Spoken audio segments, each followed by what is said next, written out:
All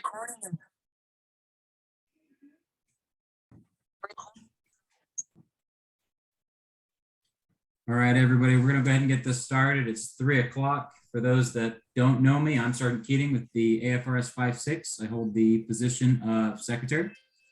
Today, we're going to be doing a seminar on time management. And starting off at 3 o'clock, I think that's a great way to show that we're getting the ball rolling on this.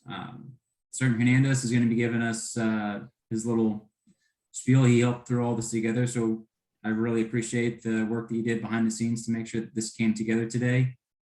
We have 5 guest speakers. I see that 4 of them are online. I haven't seen a Chief Kell yet, but I'm sure he'll be on shortly. So if everybody would, please go ahead and mute your mics. We're gonna go ahead and turn over to Sergeant Hernandez. Hey team, how you doing? I appreciate you guys all tuning in. Real quick, Technical Sergeant Hernandez. I'm out of Bristol, Connecticut. Started off as a firefighter before transitioning into EA recruiting. I wanted to put this panel together just to kind of show and help our team, whether it be tier 1, tier 2, flight chiefs, wherever their path may be, help them get on time management, right? Because that's the one thing that one resource that we can't get back is time. So how do we manage it better? That way we can better help our customers, whether you're trying to move up tier 2, tier 3, or go back to your career field. Because like I said, time is one of those things that it's a valuable resource that you absolutely need and you can't get back. So it's crucial that we use it wisely. So that's my spiel without further ado. I wanted to open up with Chief Keel. I'm not sure if he's on yet or not. I don't see him on here. So with that, turn it over to go down the list. We have Sergeant Franco, Sergeant Teriyama, Sergeant Carrington, Sergeant Hildreth, and Mr. Banks. Mr. Banks is a retired Air Force. So without further ado, Sergeant Franco, you want to give us a quick intro, just where you're at, your current duty station? Yep, Sergeant Franco, out of Fairborn, Ohio, which is just right outside of Dayton. I'm currently a flight chief for the 318th recruiting for the OA squadron, and I've been in recruiting now for about 11 years. That's me. Awesome, appreciate it, sir. Hey, Sergeant Teriyama, you want to go ahead and give a quick intro? Hey, how's it going, guys? Sergeant Teriyama, out of New Haven, Connecticut. I had to think about that for a quick minute, just because during my time in recruiting, I've covered Hartford, Bridgeport, and now New Haven. And in a couple months, I'll be moving up towards MEPS. But you know, I've been in recruiting going on 5 years now. Been in the Air Force for about going on 14. So yeah, that's me, Sergeant Teriyama. Sergeant Carrington, you mind giving your intro, please? Yeah, no problem. I'm Sergeant Carrington. I'm an officer sessions recruiter out here in King of Prussia, Pennsylvania. I've been in recruiting going on 7 years now. So yeah, that's pretty much it. Thank you. Sergeant Hildreth. Yes, I'm the Special Warfare Recruiter. I'm stationed here in Wichita, Kansas. I have been here in Wichita, Kansas since 2015. And so I did my EA tour here. And Sergeant Franco, I see you on here. She used to be my old flight chief, so how you doing? And yeah, so I've been here the whole time and moving on probably the next year.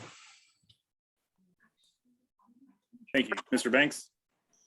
Yeah, I'm Angelo Banks out of Overland Park, Kansas. I'm an attorney out here in Overland Park. I was in the Air Force for 10 years and got out in 2016 to go to law school. So I appreciate you guys having me on. It shouldn't be too long. I just want to hear a couple of things and then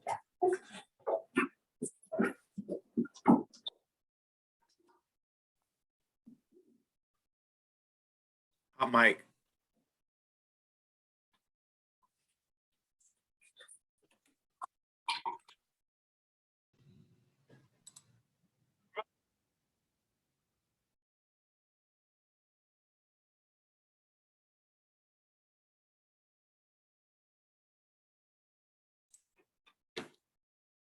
All right, so I don't think Chief Q will be joining us at the moment.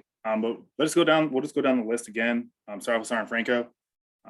Kind of go into your specialty realm of what you think you can provide to the team, and then open up to any questions or questions and answers after everyone goes through. You kind of threw me out there. The chief was supposed to have a PowerPoint and kind of set up the Zoom, but I'll do my best here.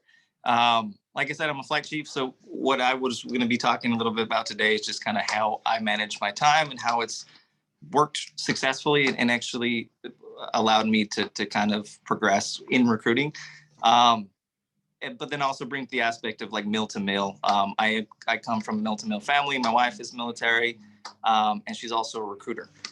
So just kind of how that gets thrown into there and how we try to manage our time the best so that we not only fulfill our job requirements, but also have that family and home life that we need as well.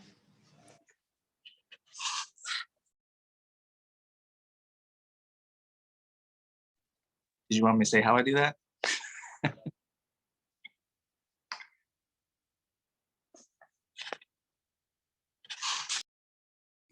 Yeah, and just if you could give us more details on like some of the ways that you were able to better manage time. It seems Sure. like we're all caught off guard without the PowerPoint. Yeah, he was supposed to open it up. It's not a big deal. For me, I don't have like this Newton equation on the best time management techniques, right? Everybody's a little bit different. For those of us in recruiting, you do know that you can plan all day, but AFRS and recruiting, just the job role, will throw some hurdles in your way that will jack up your plan, right? So it's having that ability to adapt and continue on is critical. But not to be cliche, but I do kind of found my time management properties on the 4 Ds. I don't know if you guys are familiar.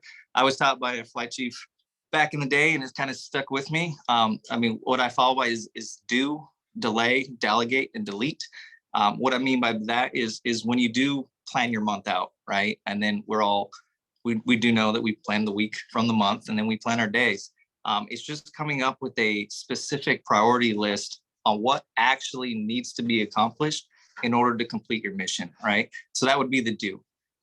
For instance, an example, if you're an EA recruiter, an enlisted recruiter, and you have weekly expectations, and one of them, and most flight chiefs are the same, they'll give you a weekly expectation of putting 1 DEP member in, right?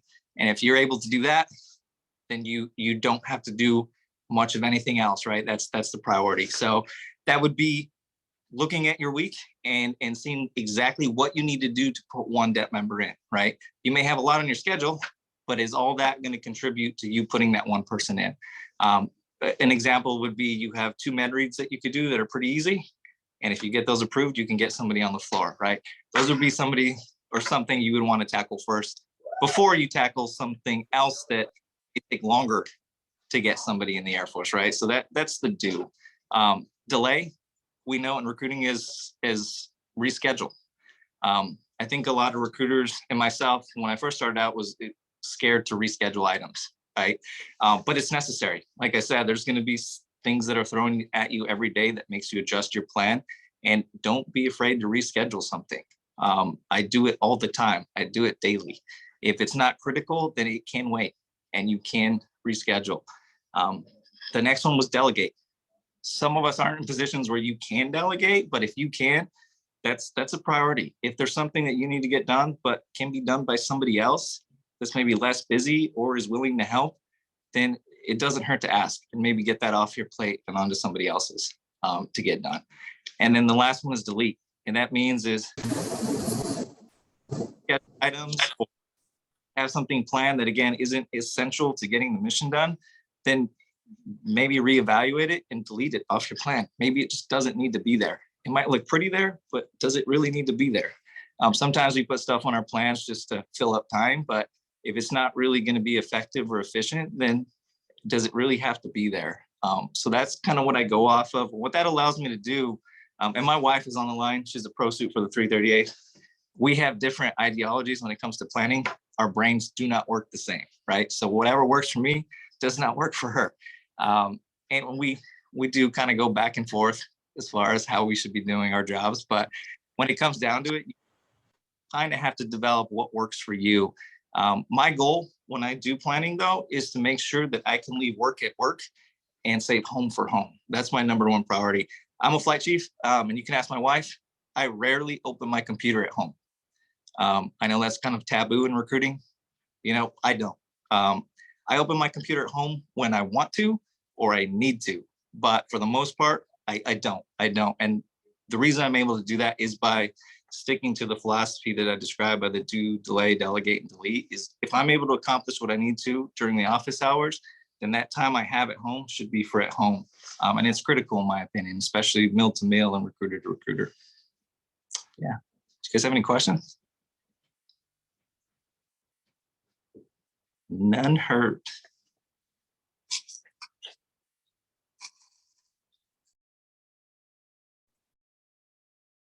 Hey, appreciate it, Sergeant Franco. Next we're going to Sergeant Teriyama.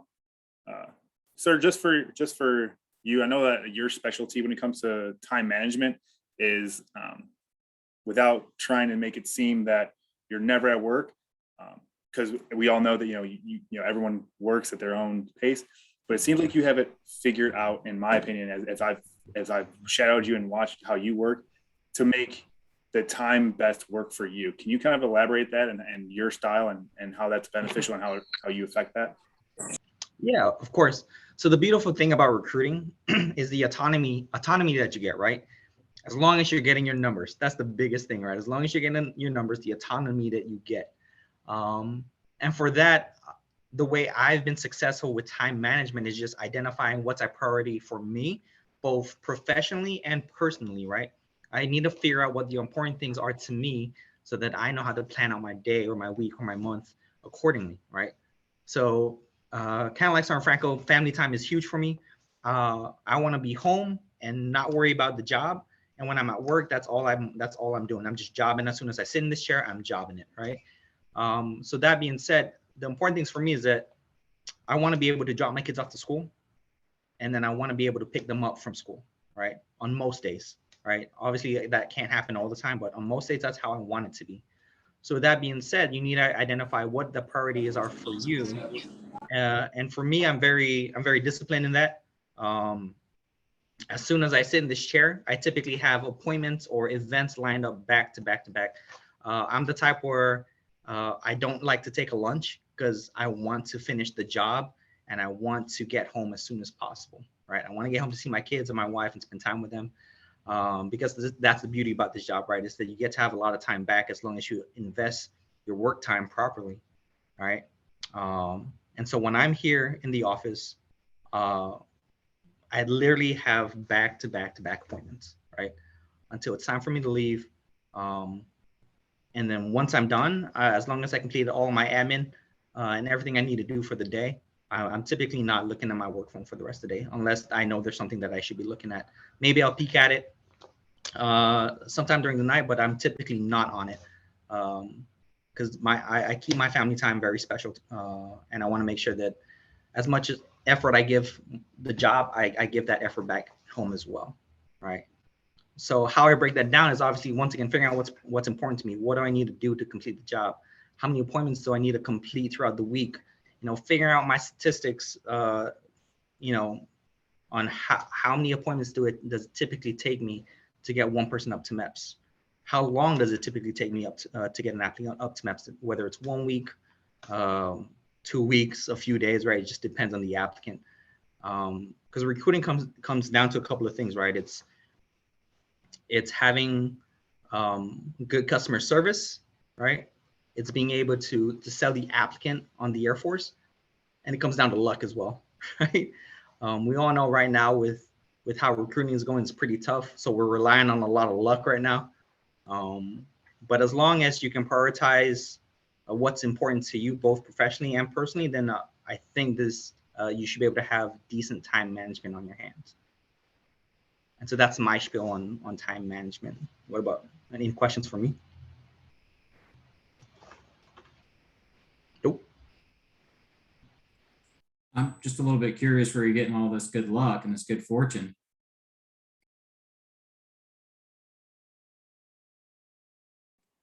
Appreciate it, sir. Yep, I don't see anything in the chat either, so moving on. Sergeant Carrington, you said you're an OA recruiter, correct? How do you think that your time management style has differentiated from tier 1 now into tier 2? Oh, wow. It's changed a lot. I think when I was in tier 1, I didn't quite understand that, because it's much more fast paced. I feel like it's way more fast paced in tier 1 than it is in tier 2. And I didn't understand that for the longest, that I didn't have to kill myself, right? Because at the time, going through EA as a single person. So now I'm married, and now I had to kind of learn how to share myself. But when I was going through tier 1, I had to kind of learn that some things could, in fact, wait for tomorrow, and some things, if I did it today, I wouldn't necessarily kill myself tomorrow by doing it today. So I think my biggest thing that one of my best friends in recruiting actually told me is, at the end of the day, if you go home and you can say that you are happy with yourself, like you're satisfied with yourself, hey, I did everything that I could possibly do today to the best of my ability, then you should be proud of that as a whole. And when I started leaving work every day being proud of myself, as cheesy as it may sound, I started being more proficient and more effective at everything I did every day. And I would come into work like, okay, what can I knock out today to where I can still, go home and feel proud of myself? Or did I come to work and did I slack off because, I felt like being chatty today? So I think it changed my time management in EA, just learning how to either pass the buck to another day or go ahead and tackle that task. I've learned how to do that a lot better being in tier 2. So.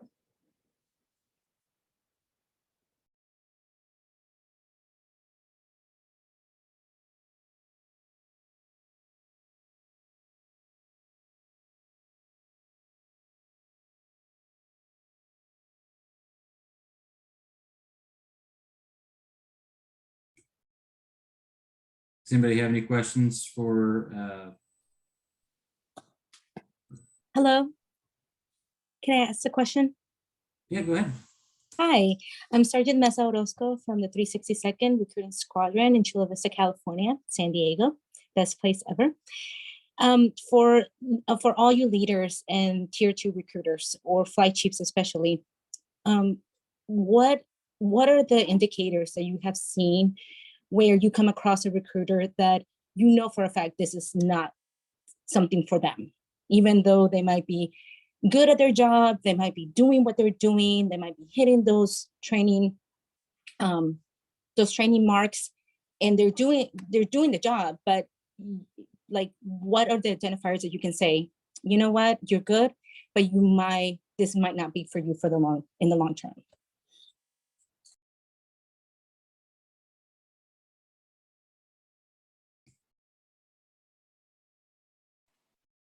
Sorry, Don Franco, sir, do you have a rebuttal for that? Yeah, I think it comes down to accountability, right? One, the person that's kind of making the decision of whether somebody should proceed on or continue on, first has to hold themselves accountable, right? So if you're emulating their behavior, then obviously you probably shouldn't be the one to hold them accountable, because it's contradicting. However, if you hold yourself accountable and you do recognize like this person is struggling, or they are doing their job, they're, for the most part, right, they're putting people in the Air Force, whatever, but they're not meeting the other standards, right? It does come back down to that accountability piece and having that uncomfortable conversation. I won't confirm nor deny that I've had this talk with several recruiters. So it is a real life scenario, right? And it does take that uncomfortable conversation where one-on-one, just laying it out there, right? Laying not just what they're doing well, but what the expectation is. A lot of us are afraid to say bad things or say the real things, but it just comes down to being honest, laying out the expectations and just kind of stratifying them or putting them on the scale of where they fall with those expectations. That's why there's no question or any kind of room for interpretation as far as where they think they are and where you hold them. It's that communication piece. When I first started off, I can tell you right now, I steered away from that accountability piece. It was always, like I said, it's an uncomfortable conversation to talk to somebody about, hey, I know you're doing all you can, but it's not good enough, right?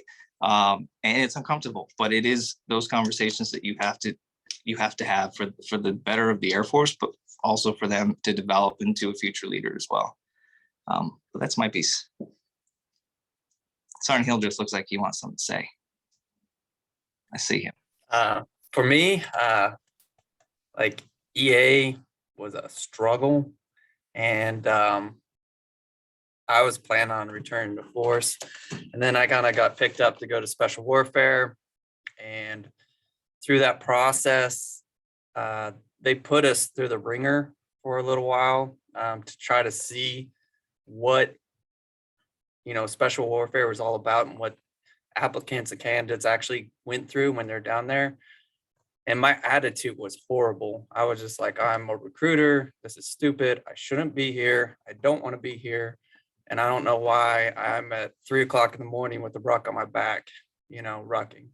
And later on that year, though, at the exact same time, I start reflecting on my life, recruiting, and what I'm doing and the purpose that I was, given. So one of the big impacts in my life is 3 o'clock in the morning, I was rucking. And as I was doing it, Rob Gutierrez, Air Force Cross recipient, was rucking right beside me.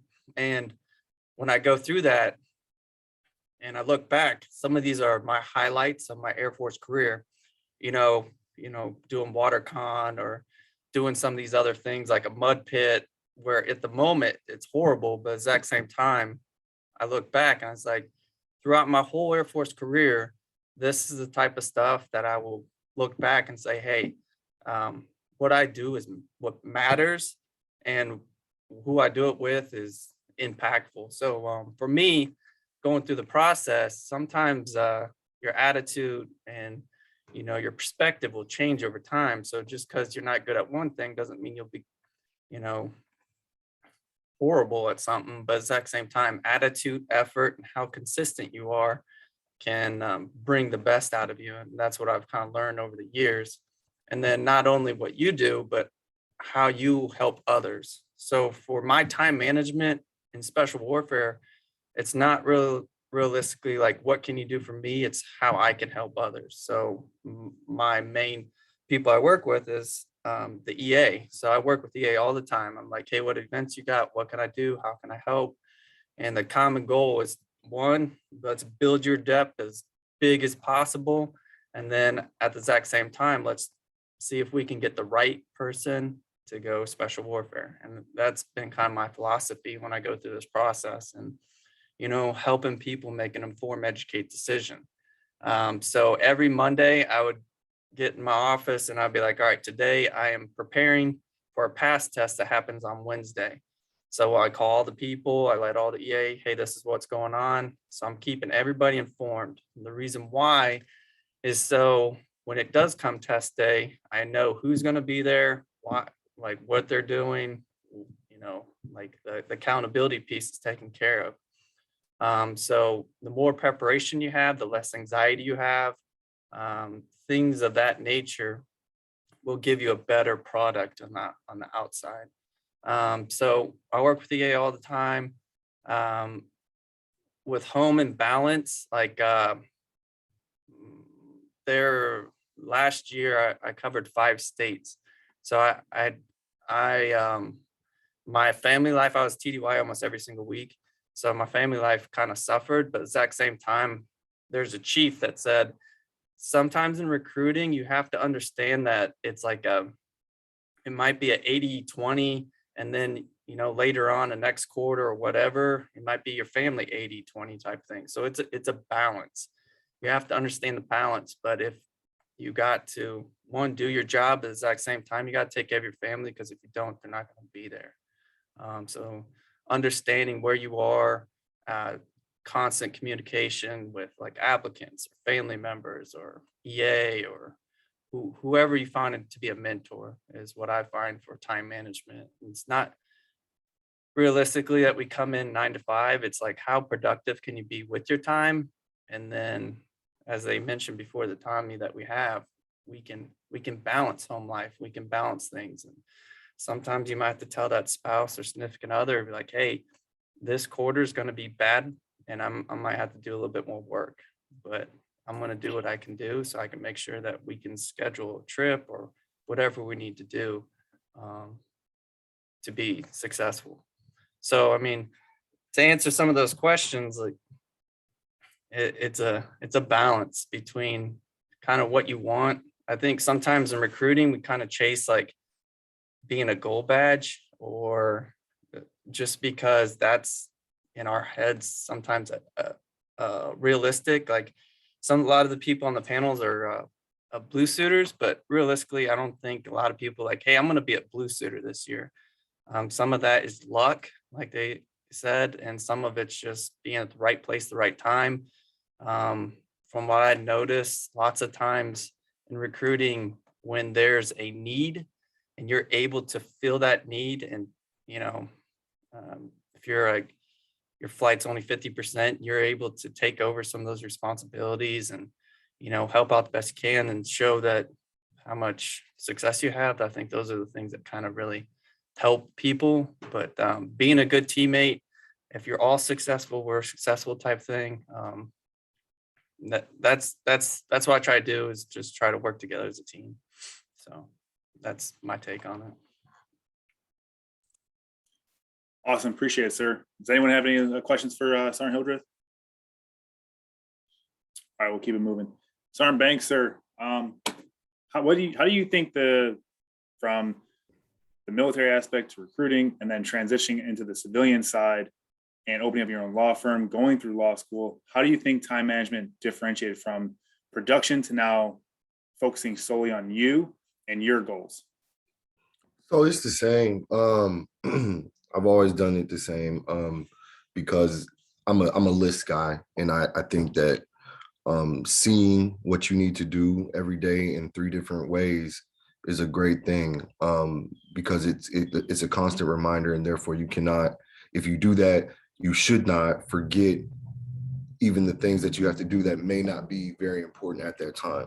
And so what I've found that what's helped me throughout my Air Force career and now running, a law firm, I've always on my list, my first part of my list, when I say look at it in 3 ways, my first part of my list is the day-to-day grind, right? And in whatever you're doing. So when I was security forces or whatever, the day-to-day grind of what do I have to do at work? And even today, my clients that I have for my law firm, what do I need to get done for them?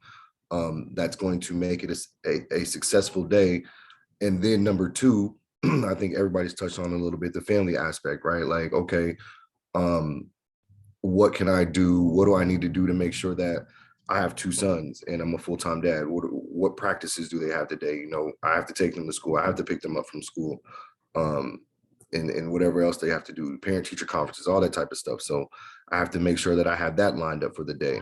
And then also, what a very important aspect, how can I get better today? How can I get better today, and write those goals down as well and try to tackle something every day. I mean, some people are like, oh yeah, I want to do this later on down the line, or I have this plan. And it's like, I have a conversation with people all the time who ask me, how do you open a law firm 2 years out of law schools? Because I was planning and writing my goals down 2 years ago and taking it step by step and step by step. And so I think even beyond what you're doing today, you should always have a plan and a goal that you are moving towards and spending some time on every day. So with those 3 things, with your day-to-day grind, with your family grind, and with progressing your own self, you should always plan those things out, to me, on a list, and somewhere you're able to see it every day to say, okay, those are the 3 areas where I have to get better at, or have to get something done on today. So that's how I've managed it the whole time. Awesome. Appreciate it, sir. Anyone have any questions? A little bit, Mr. Banks, it sounds like you applied a little bit of like SMART goals. Or are you familiar with that? Is it something like you utilized? SMART goals? No, I don't. I never utilized anything like that. But okay. Yeah, I mean, it's just, to me, it's just a natural thing, for me to get up and say, okay, I have 3 areas of my life where I have to get some things accomplished, and that's my goals, my family, and my day-to-day grind. And so why not, lay it out, lay it out for yourself every day, so you're making sure you're not forgetting anything. And in doing that, you don't miss deadlines. You're always, progressing yourself, and to get better in a certain area. And then you're always spending time with your family and making sure. I mean, when I was in the Air Force, I made sure to plan my day to day. And I was security forces, so it's hard to plan your day around, your family. But I made sure that my day-to-day grind didn't interfere with me being a father. And so that's how I was able to do it. But if you plan it out right, you can make it happen. And then I guess in the Air Force sense too, you can't be afraid to open your mouth. All right. And if you have a conflicting schedule on something, make sure that you raise your hand, open your mouth, let your supervisors know, and well ahead of time what you have going on. And most of the time that stuff can get worked out. A lot of times people, wait last minute. Oh, I have this point. No, don't do that. But if you plan accordingly, you can knock that out. So, yeah.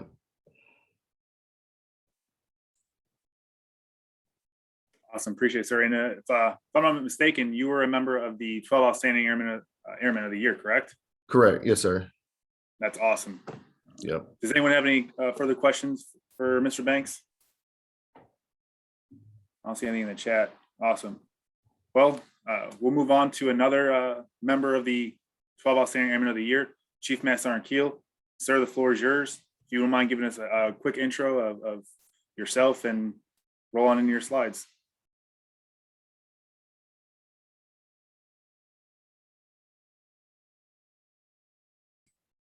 Sir, I can't hear you. I don't know if there's something wrong with your mic. It does look to be unmuted.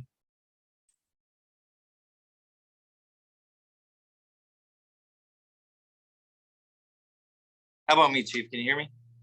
I can hear you now.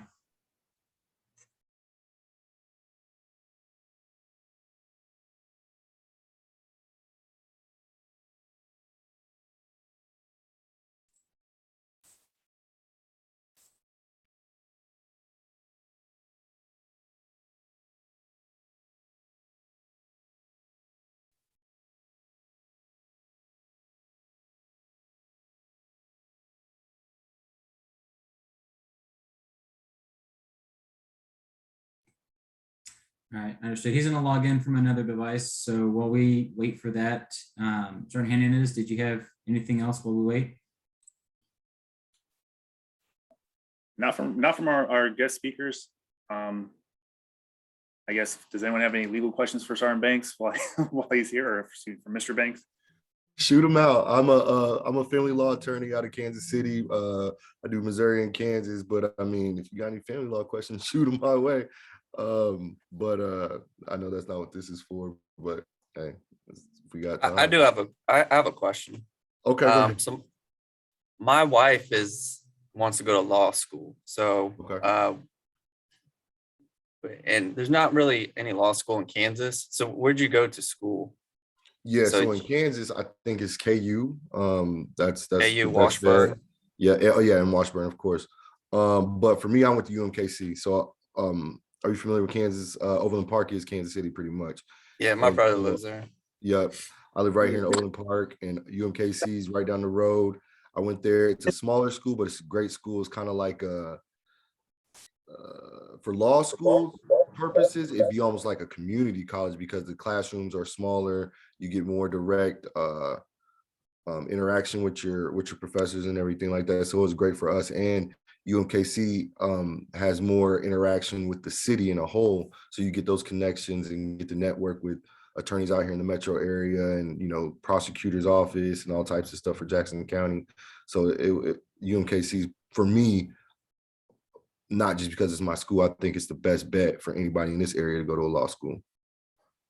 Gotcha. Yeah. All right, team, can you hear me? Yes, sir. Yes. Hey, how about that, huh?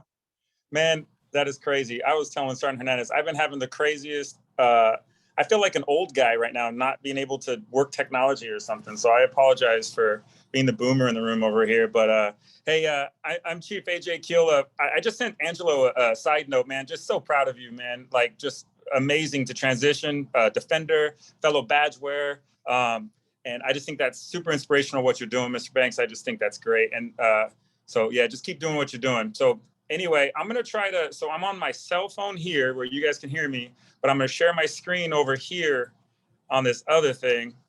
Whoever's the host just needs to enable me to share my screen, if you don't mind, so I could throw this slide deck up. Yes, sir. I'm going to try and work that right now. I'm not usually driving these. That's all right. I Do I secretly make hope you the host, or is that?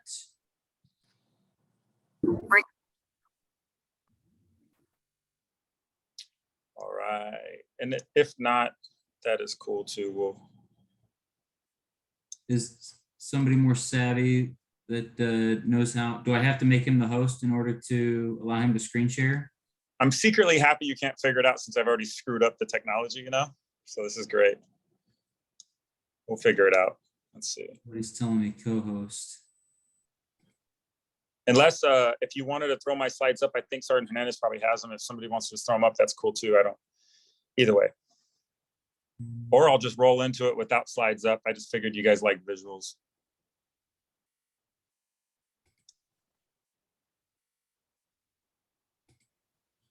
I'm just going to go ahead and make host. That's the only option I see. It's good. You're good to go. All right. You guys should see my slides here in a second. Everybody see them? Let's roll.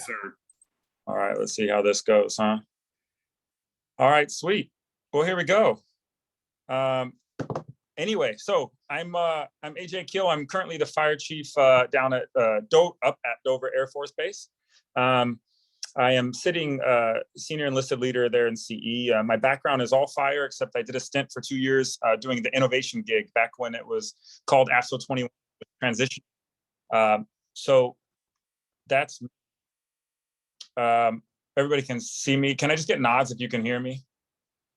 Okay, perfect.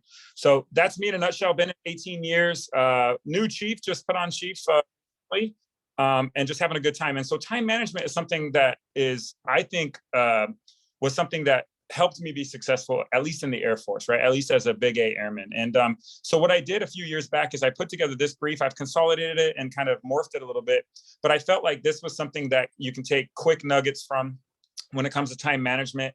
And prior to COVID, I was actually going around, I was doing a lot of speaking engagements and kind of branding myself in that realm, you know, gotta have a plan when I get out, right? So COVID messed it up, but this is the pre-COVID brief. And what we're gonna go over is we're gonna start with habits, because I think that time management does begin with habits. I know a few of you were discussing that a little bit.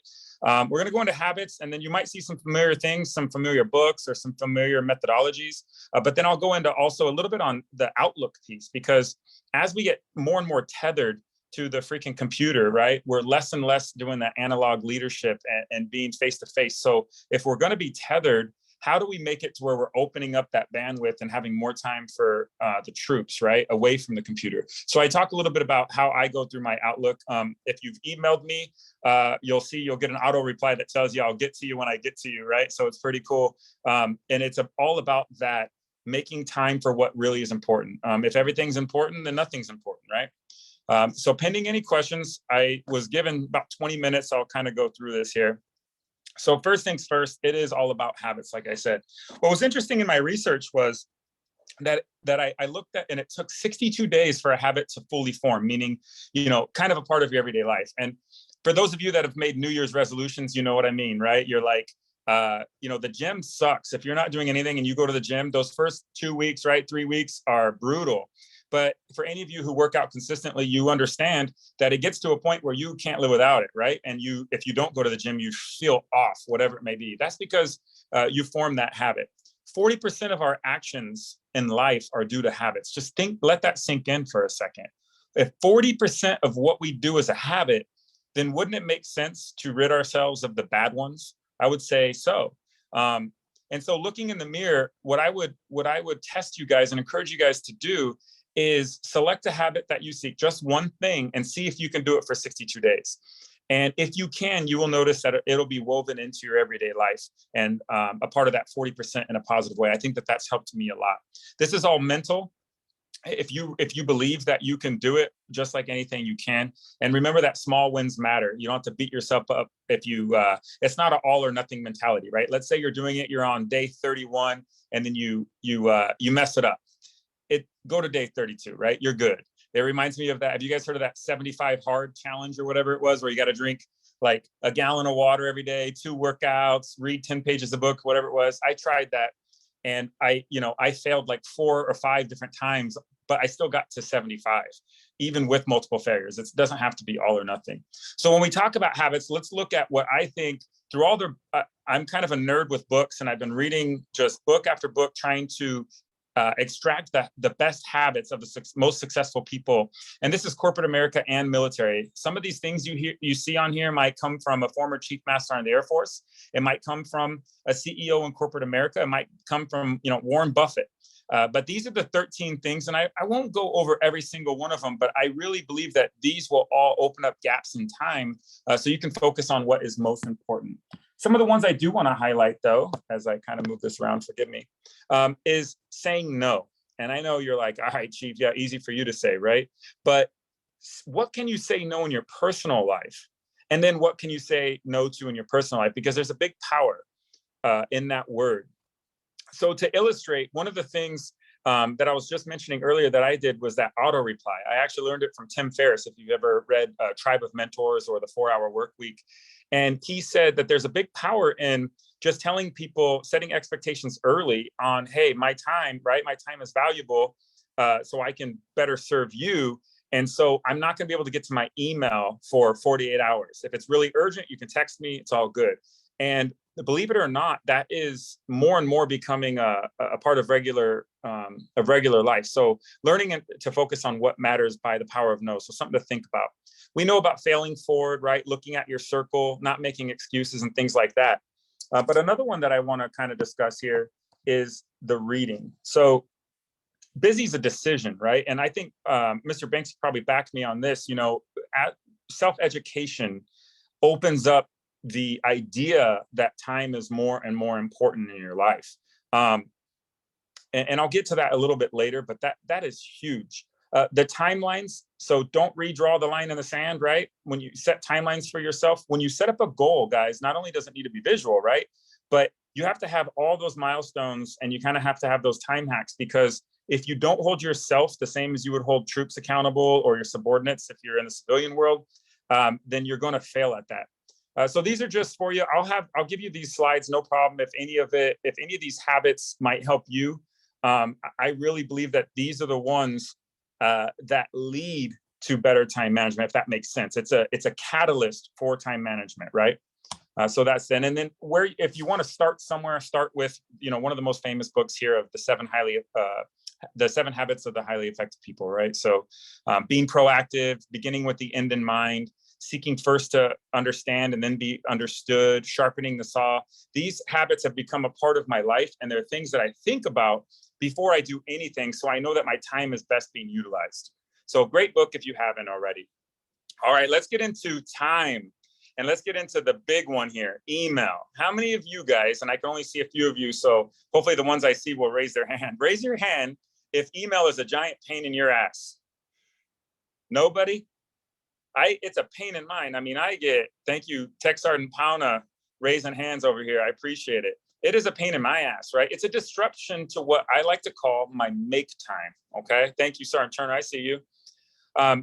We have to ask ourselves, are we in control of that inbox? Because I'll tell you right now, I'm not. And the more responsibility and rank you get, the more your inbox is gonna get out of control, right? Are we focused on only in the important, or are we being the squirrels and waiting for that next email to pop up, right? So we can squirrel over to that thing, and all of a sudden that takes our time. Have you ever worked hard all day and felt like you got nothing real done? Because I know I have.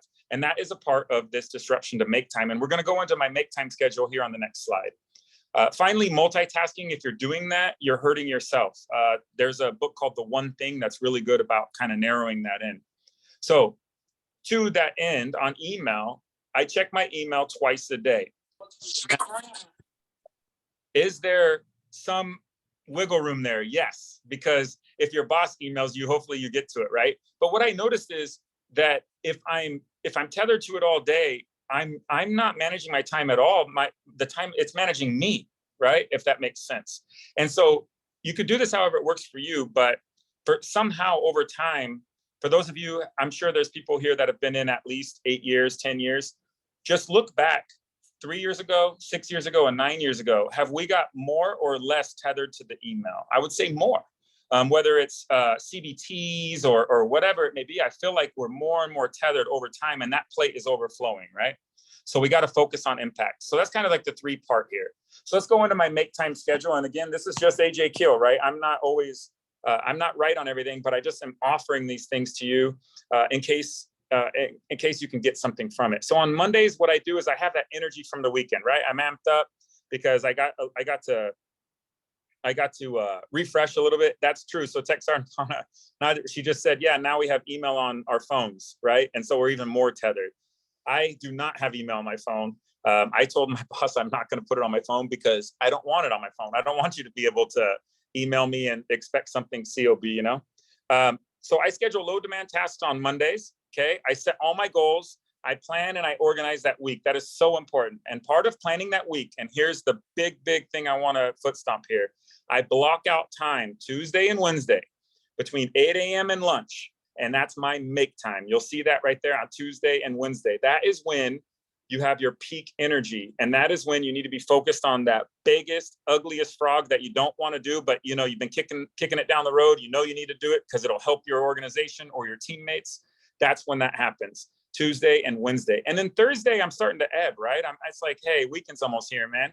So that is when I try to compact all my meetings. Thursday's a great meeting day or customer service initiative day because I was able to focus on the things that I needed to focus on that Tuesday and Wednesday. And then Thursday, I try to draw in meetings. So if somebody asks, hey, when should we have a meeting on blah, blah, blah, I always hit them with Thursday, right? I have no problem filling the schedule on Thursday because I don't want it to jack up my Tuesday or Wednesday, right? Now, Friday, what I think is the most important day is the networking. On Fridays, I basically don't do any work. I'm not going to lie. Yes, I check my email, but I don't want to do much work. What I want to do is I want to strengthen and deepen those meaningful relationships, whether it's my teammates, my subordinates, you know, other agents, people in other agencies that I work with. I go out of my way to go there. Hey, what's up? Just hang, you know, just hang out.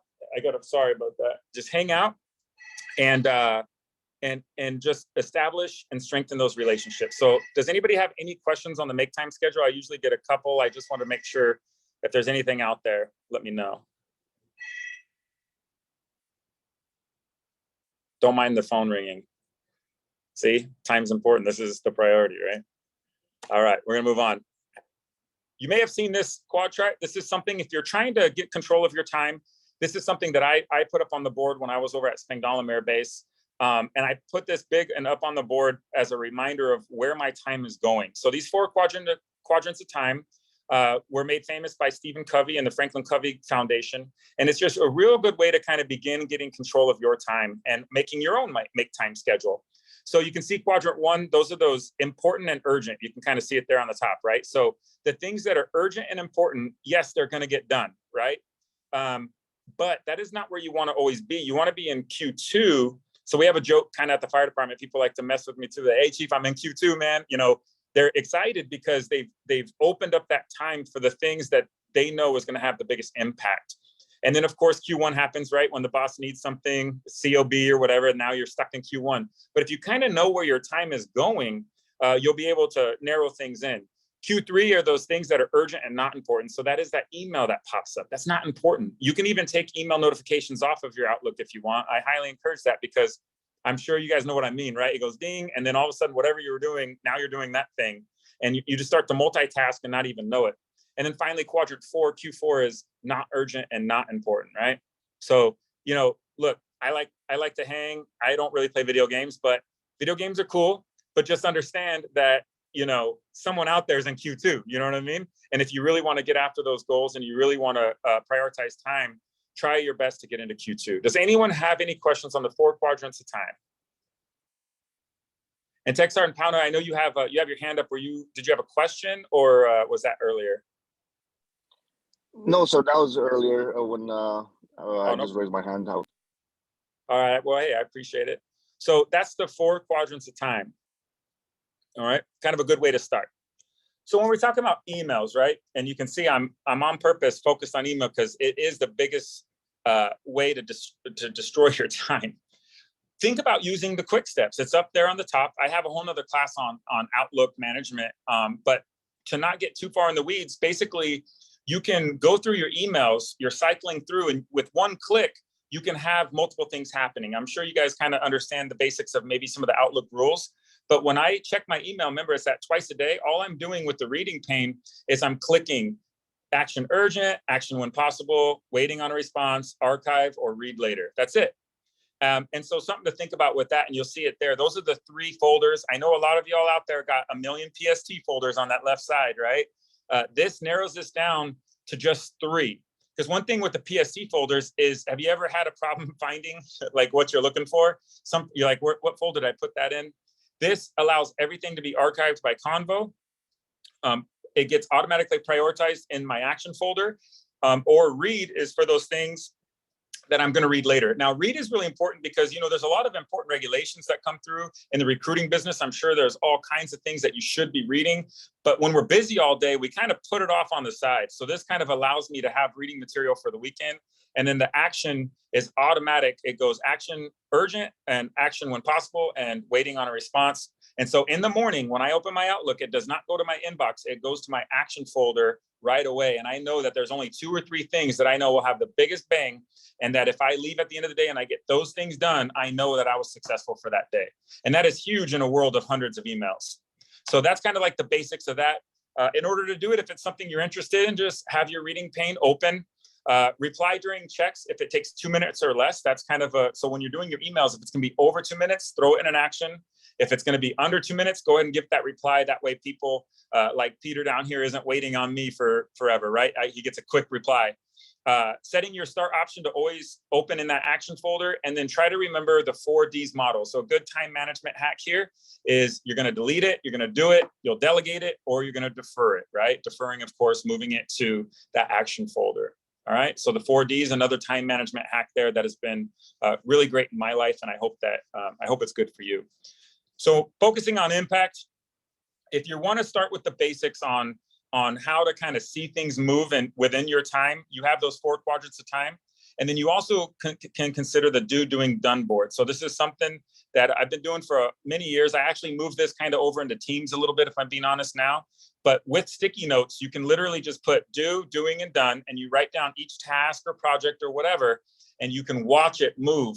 What's really cool about this, though, is you can celebrate wins with the team as those sticky notes start piling up in the done side.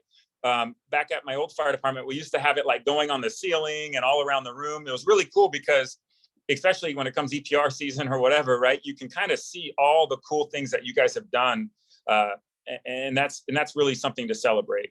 So that's the do, doing, done board. Another time management hack that I just wanted to offer, along with those 4 quadrants and the make time schedule. All right. We talked about that, right? You're going home and you're like, hey, did I even do anything? That's when you know you're not focusing on that impact. And that kind of brings me to the 80-20. It's funny, I heard somebody talk quickly about 80-20 as I was logging in. It's interesting that Pareto told us about this 80-20 rule. He was an Italian economist, and basically he noticed that 80% of the P's were being from 20% of the stuff like that. Well, 20% of your work is going to result in 80% of your output. So think about that. That's just a law. It's a law that's out there that says that 20% of our work is 80% of the output. So you can see why being in Q2 is really important, and having the time scheduled on purpose for that 20%. We know that 20% of our employees are responsible for 80% of our production. And that becomes really important when it comes to time management, because we need to understand that talent management and time management coexist, and being sure to leverage our strengths. I always like to tell people I'm good at like 2 things in this world, and I'm really, really shitty at like 100 things. But if I focus on those 100 things all the time, I'm always going to be maybe average. Whereas if I focus on the strengths on those 2 things, then hopefully I can be exceptional in 1 or 2 of them, if that makes sense. And that is all I got. I'm going to stop sharing here, and then I'm going to come back to the Hollywood Squares here and take any questions that you might have. I appreciate y'all listening. I hope there's one. That's messed up. Don't do me dirty like that. I have one for you, Chief. Yeah, man. Sorry, let me get my camera on. I'm outside. Nice. All right. So my question for you: have you heard and have you used the master of your mornings habit? I think it's in the world of habits. So I'm trying that now, and I just kind of clicked when you said the 62. It takes 62 days to form a habit. It's really nice. I enjoy being able to wake up early and take the time to kind of like focus on the day when the kids are not awake, the wife is not awake. And I don't know anything on that. Have you used it or anything else? I know there was a couple. I can't remember right now. There's a couple formulas people were talking about, like the hours, how you divide the 24 hours into like different, like sleeping and then your time, family time, work time. What's the best? What's your formula? Like, what do you do? Yeah. Hey, great question. I will say right away, man, what I do is I capitalize on the weekends. And I'm not saying that to get out of whack on the work-life balance, but those weekends are really important to me. Early in the morning, the most successful people, it seems like the common theme is that morning, like you're describing, they are doing more in the first 2 or 3 hours of their morning than most people are doing the entire day, especially on weekends. So, and I say weekends on purpose because I'm not talking about your professional life. I'm talking about all those other things. I hate to call you out again, Mr. Banks, but a great example is when he's doing what he's doing. Remember, he said he was planning all along, right? Well, the only time that you can plan is wherever you have the time. And you, as a defender, you don't have a lot of time. You're working to Panama, or you're working whatever you are. So those mornings become so critical. So I would say that that's the best thing. I will caution you guys. I see a lot of junior NCOs here, and I'll tell you, I sucked at this, man. When I was a junior NCO, I sucked. Unfortunately, it costed me a marriage even because my work-life balance was out of whack. I was able to correct that. And I've been on the right path for a long time, but yeah, you do want to chop up your day too. There has to be a stopgap. For me, it's 4 o'clock. I do that email check at 4, and I will not stay late. I will not stay late. Right? That's because I have to give time to my family, right? And so I've been very deliberate about that. But to kind of wrap this up, the mornings, especially the mornings on the weekend, you know how everyone likes to sleep in, man. I use that as fuel. I'm up at 5:30 and I am killing it on my Saturday and Sunday. And then like my fiance will wake up, it's like 9 a.m. I'm like, and I don't want to be, mean, but I'm like, man, I got so much done right now. Like, you know what I mean? While you were sleeping. And just imagine those people out there that are, say, partying all night. So I would say that is huge, that morning development. I appreciate the question, man. Looks like you're somewhere nice. I'm stuck in a hotel room, so good for you. I see there are some questions down here. Let me, I see something in the chat. Thank you, Chief. Yeah, man, thank you. Oh, if you wake up earlier on the weekends, you actually sleep in 5 days a week. Well played. Any other questions out there?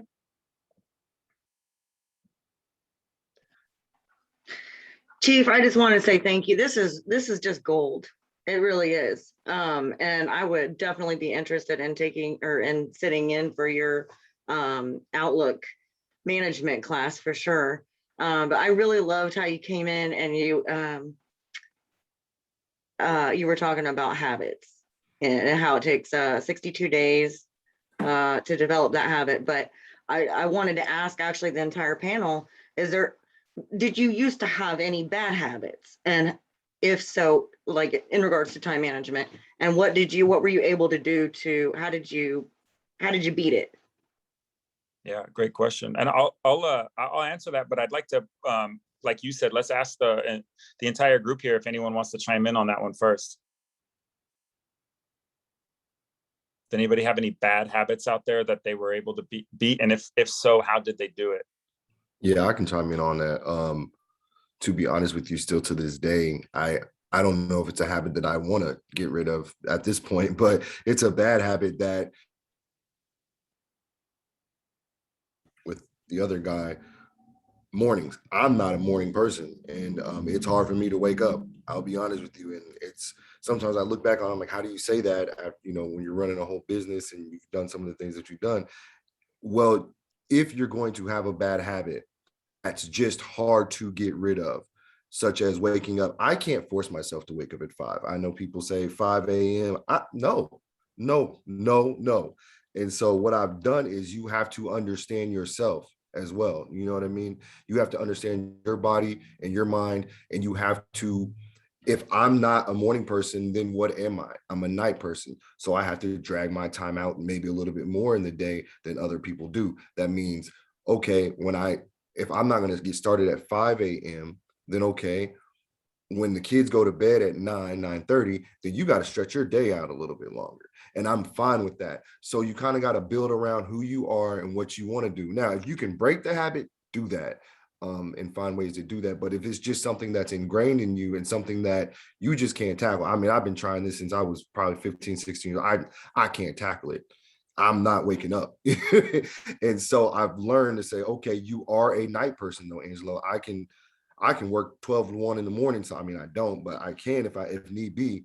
And I'm about myself. And that's the habit I've developed to say I can do that. And that's honestly where I get a lot of my stuff done. My firm, Banks Law Firm, was built at night. And so I've learned that about myself. And that's kind of what I've done with my bad habit. Yeah, that's really great. That's really great. I would say I'd offer 2 things. One habit that I really had to lock in was my bedtime. That was something that was critical for me. I said, hey, no shit, I'm in bed at 9 o'clock and I'm not looking at my phone, because that would kind of keep me up. And then I'd be like on my phone, and then it'd be like 10:30, 11, and I'm like still on my phone, right? So I would say that my bedtime was a habit that I really had to bring in, because if I'm not bed, I found this about myself, to your point, Mr. Banks, about knowing yourself, is I knew about myself that if I go to bed after 10:30 or so, I'm kind of screwed the next morning. I don't know what it is. It's just me. It's just my body. But if I went to bed at 9, I knew I was going to get up full of energy, ready to tackle the day. And then the second thing for me was I would make excuses to not work out, because I would make working out at the end of the day. And I'd just be tired. I'm all drained. I've been dealing with this and that all day. And I'm like making an excuse. And I hate excuses, man. So that was another thing I had to circle around and say, nope. I joined the Orange Theory Fitness. I don't know if you guys know what that is. And me and my girl go 6:15 in the morning. We're at Orange Theory, and we eat the frog. We get it out of the way early, man. And those are 2 habits that have really helped me shape my day. And then finally, planning. That was a habit I never had. I wasn't planning. I was letting everything manage me. But when I started doing that make time schedule and saying, no, Monday, I'm going to just sit with my schedule. I'm going to fill out with me. You know what I mean? I'm going to manage my own time. Then what was cool about that is when things would come from the outside and say, hey, how about, 10 o'clock Tuesday morning, are you available? I could say, no, sorry, got a schedule conflict, right? Because I've already planned that into my day for me and my team. So I'd say those 3 things. Great question. Thank you, Sergeant Warden. All right. Anything else? Final call. I think I'm past my time now. But I do have one question, Chief. Yeah, sure. And again, this goes for all panel members, because you kind of alluded to it. Stay on your phone, past 9, 10, 30, 11. And I know a lot, myself included, it's social media. Yeah. So how would you combat? Because I know for us as recruiters, especially new recruiters, tier 1, is that social media has to be in every day. So yeah. Do you have any tips and tricks on how to tackle the social media without going down the rabbit hole of TikTok and video feeds and things like that, to where now you just wasted 2 hours and you don't even know what happened? Yeah, 100%. Two things to that. Number one, TikTok, unless that's a part of your business, which for recruiters it is. Hey, look, social media is huge for you, right? But if it isn't, then I look at social media as a tool now and nothing else. So Facebook, I look at as a networking tool for people I care about. And LinkedIn, I look as a tool for networking professionally. And so I leverage it those 2 ways. my back to my fiance real quick. Sorry, I guess I'm giving her a lot of love here. So her entire business, she's a online nutrition coach. So social media is where she's getting all of her clients. So she's on social all day long. And what she did, another tip that you could use, is she used that app where it kicks her ass off. It's like I think at 8 p.m. and she can't even open any of the social media apps. Like it won't even let you open it until the next morning at like 6 a.m. or whatever it was. And that's really helped her because it forced her the first week or so. And then after that, it was just okay. And then over time, it becomes, you guessed it, a habit. And then she knows, okay, well, after 8 o'clock, I know now I'm off. You know, it's kind of like getting off of it with the nicotine patch right there, right? It's cold turkey at its finest there. So I would say those two things, Peter. Thanks for the question, man. I'm sure. Oh, I got another something. I got like such a ghetto setup here. Oh, sweet. Yeah. So thank you for that. Yes. If you guys, Sergeant Hernandez, I sent you the slide deck. I think earlier in the week or last week. Would you mind sending it out to the group? Yes, sir. Yeah, I'll drop it in Teams and I'll just follow up with an email. That way everyone can get a copy of it. Thank you. I appreciate it. Absolutely. Nice. Well, hey, I'm going to close real quick so we're not lingering forever. But look, one thing I want to, I got to encourage you guys because I just remember sitting in a lot of your seats, not as a recruiter, but, you know, as junior NCO, and you're hungry and you want to do well by your organization and your teammates. Remember, your time is just as valuable as everyone's time. It's just as valuable as that commander. It's just as valuable as that chief. It's just as valuable. And you need to make sure you know that, because oftentimes we get stuck in our modular system where we think that, oh, well, that rank, you know, oh, they're late, whatever. You have to make sure that you are taking control of your time and not letting it control you. All right. Thanks so much. I see so many just awesome people on here. Sergeant Hernandez, thanks for the invite. It's just really great. And I hope we can connect. I'm on LinkedIn. If you guys are not on LinkedIn, you should be. It's an amazing tool for professionals. And I'd love to connect with you guys, whatever social media or whatever. Let's stay connected. Anything that I could do to help my brothers and sisters out, I'm all in. So thank you for your time. And back over to you, Sergeant Hernandez. Appreciate it, sir. Before we adjourn, does anyone have any questions, comments, concerns? One last time for the panel. No? Any of the 5-6, do you guys have any questions or any comments? Actually, I have one more question for the panel. So when I was on the bag, one specific thing that took up a lot of my time is I had trouble getting off the phone with the applicants. Like I wasn't very good at tactfully dismissing them or, you know, ending the conversation. So I just wanted to ask, do you guys have any tips for doing that? Like, how do you shorten, you know, phone calls without seeming rude? So yeah, I can add to this. I'm very rude, but tactfully.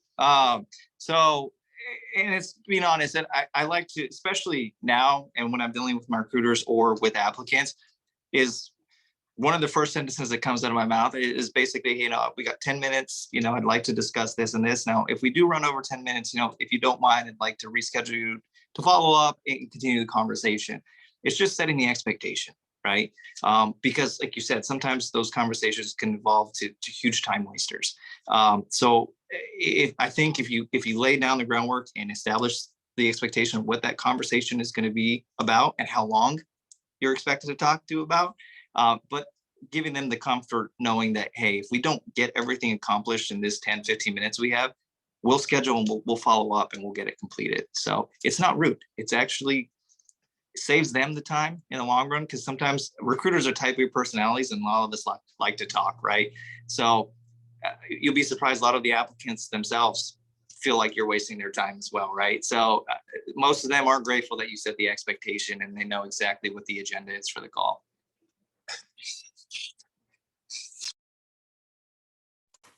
I'm sorry, say that again? Something I do that's a little different is like I'll send, if I get a phone call or text message, I'll send a video with about special warfare. And what I do is just say, hey, is this something you're interested in? And it will give like the pass test, you know, a SEER, EOD, and a SWOE video. And if it's not, then I can get you to the right individual and who you're looking for and what you're trying to do. So I try to help out OA or EA or whoever it is, because lots of times people click on the wrong information. I'm just trying to get them the right information so they can make that educated decision.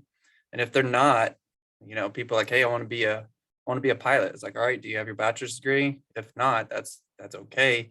But at the exact same time, here's what it takes to get there, and then kind of cut it off. It's not, you can't live in the world of what ifs. You have to just be straight and direct with it, and, you know, set the tone. That's what I found would help me out quite a bit.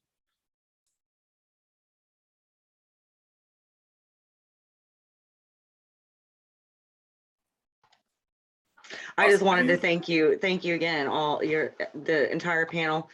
Special shout out to my OA peeps from the 318th. Thank you so much for taking the time to be on here and sharing your experience and tips and tricks. They're always helpful. So thank you, everyone.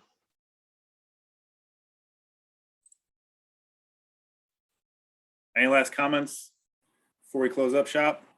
Sergeant Keating, do you have anything, sir?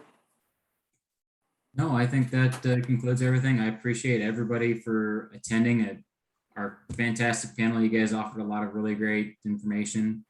Definitely going to have to kick some bad habits. And I think we all can learn hopefully something great about our time management and task management as well today. Awesome. Appreciate it, sir.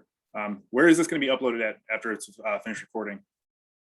YouTube. So I'm going to wait for everybody to log off, and then hopefully I'll be able to save the file to the cloud. It should automatically do that. But yep, it'll be uploaded on YouTube on our channel. I'll make sure that Sergeant Smith gets that uploaded and he shares that information on our 5-6 media page on Facebook. So thanks everybody for attending. If you can spread the word, we're looking for more members in the 5-6. Thanks everyone. Awesome. Hey, I just want to give a huge thank you to everyone that attended, and also, of course, our panel members. Thank you for taking your time out of your day, scheduling in to time management. I can't thank you enough. So that's all I got. No further comments. Close this up. Awesome. Everyone take care.